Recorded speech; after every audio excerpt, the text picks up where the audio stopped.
ताज्या बातम्यांसाठी पाहत रहा तिचा सागर न्यूज। दिल्लीतील आंदोलनात उभी फूट, सोनम वांगचुक यांच्यावर डीलचे आरोप, हॉस्पिटलमधून दिलं तिखट प्रत्युत्तर। जंतर मंतरवरती चाललेल्या आंदोलनाला झालर ही भ्रष्टाचाराची काय वाटते आपल्याला? हीच विस्तृत बातमी आहे। उपोषण सोडल्यानंतर होणाऱ्या आरोपांनंतर सोनम वांगचुक संतप्त झालेत। त्यांनी आपल्याला ट्रोल करणाऱ्यांचा चांगला समाचार घेतला।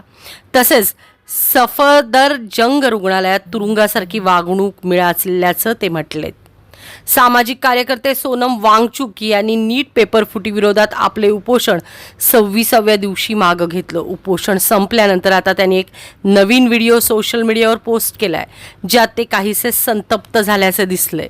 सोनम वांगचुक यांनी उपोषण सोडल्यानंतर सोशल मीडियावर त्याविषयी अनेकांनी प्रश्न उपस्थित केले। सोनम वांगचुक यांना ट्रोल केलं। त्या सगळ्या ट्रोलर्सना सोनम वांगचुक यांनी आपल्या व्हिडिओतून जोरदार उत्तर दिले। मला डील करायची असती तर मी 26 दिवस उपाशी राहून मृत्यूशी झुंजलो नसतो, असा सोनम वांगचुक यांनी प्रश्न व्यक्त केला। ते म्हणाले, हा व्हिडिओ मी थोड्या दुःखानं आणि थोड्या रागानं बनवतोय।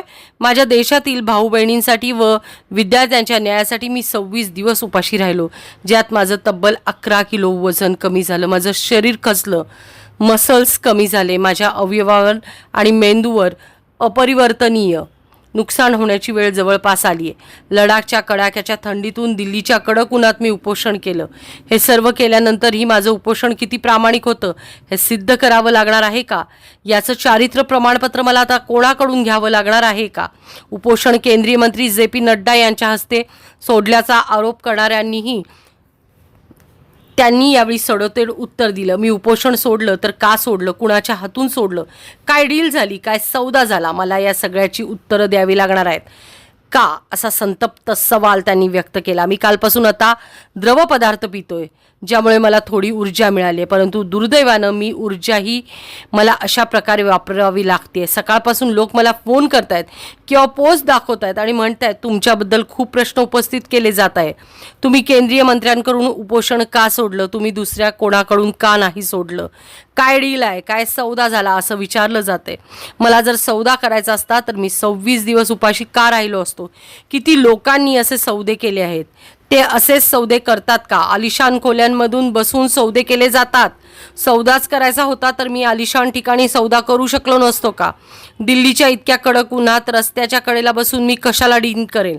असा देशाचा धिक्कार असो जिथे अशा प्रकारच्या विकृत विचारांची निर्मिती होते, जिथून इतके नीच आणि घृणास्पद विचार बाहेर येतात। मात्र मी तुम्हाला दोष देत नाही, कारण तुमच्यापैकी बहुतेकांना वस्तुस्थितीची माहिती नाही, त्यावेळी परिस्थिती नेमकी कशी होती हे तुम्हाला माहिती नाही। सोनम वांगचुक यांनी सफदरजंग रुग्णालयात कोणत्या परिस्थितीत राहावं लागलं याबाबतचा अनुभव सांगितला। ते म्हणाले, ते रुग्णालय म्हणजे अक्षरशः छावणीत मी होतो। सोनम वांगचुक यांनी सफदरजंग रुग्णालयात कोणत्या परिस्थितीत राहावे लागले याबाबतचा अनुभव सांगितला। ते म्हणाले, ते रुग्णालय म्हणजे अक्षरशः छावणीच बनले होते। प्रत्येक गोष्टीवर निर्बंध होता, खोली बाहेरही जाता येत नव्हते, तिथे एखादा पक्षी सुद्धा सहज फिरकू शकत नव्हता, आमच्या खोलीत कोणालाही भेटण्याची परवानगी नव्हती। मी कसाबसा नॅपकिन पेपरवर लिहून तुमच्यापर्यंत संदेश पोचवत होतो, ते संदेशही अनेकदा जप्त केले जायचे। मला भेटण्यासाठी लडाखहून आलेल्या माझ्या नातेवाईकांना परत पाठवण्यात आलं। हे सगळं पूर्णपणे बेकायदेशीर होतं। एक प्रकारे तिथली परिस्थिती उत्तर कोरियासारखी झाली होती। या काळात संपूर्ण प्रकरण हाताळण्यासाठी पत्नी गीतांजली यांनी दाखवलेली सूझबूझ आणि धैर्याचे सोनम वांगचुक यांनी कौतुक केले। ते म्हणाले, माझी पत्नी गीतांजली यांच्या सूझबूझमुळे आणि त्यांच्या प्रयत्नामुळे रविवारी 19 जुलै देखील दिल्ली उच्च न्यायालयात सुनावणी झाली। त्या सुनावणीत अखेर न्यायालयानं स्पष्ट केले की मी कोणत्याही रुग्णालयात जाऊ शकतो आणि मी एक स्वतंत्र नागरिक आहे। ते पुढे म्हणाले, मात्र त्या दिवशी मला कोणत्या परिस्थितीत राहावं लागलं याची तुम्हाला कल्पना नाही। दिल्ली उच्च न्यायालयाचा आदेश आल्यानंतर मला सफदरजंग रुग्णालयात बाहेरून जाऊ दिले गेले नाही। एकूणच सोनम वांगचुक यांनी रुग्णालयाला जेल सारखा या ठिकाणी संबोधित केलेला आहे आणि एकूणच त्यांच्यावरचे केलेल्या सगळ्या आरोपांना त्यांनी प्रत्युत्तर दिले। ब्युरो रिपोर्ट तिचा जागर न्यूज। कमेंट जरूर कळवा। जंतर मंतरवरचं आंदोलन असेल किंवा महिलांचा प्रश्न असेल किंवा शेतकऱ्यांचे प्रश्न असतील, काय वाटतं आपल्याला? भाजप सरकार जे आहे ते यशस्वी आहे का सरकार चालवण्यात?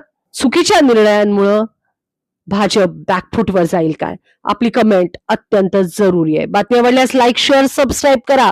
नमस्कार. आपण पाहताय तीच जागर न्यूज.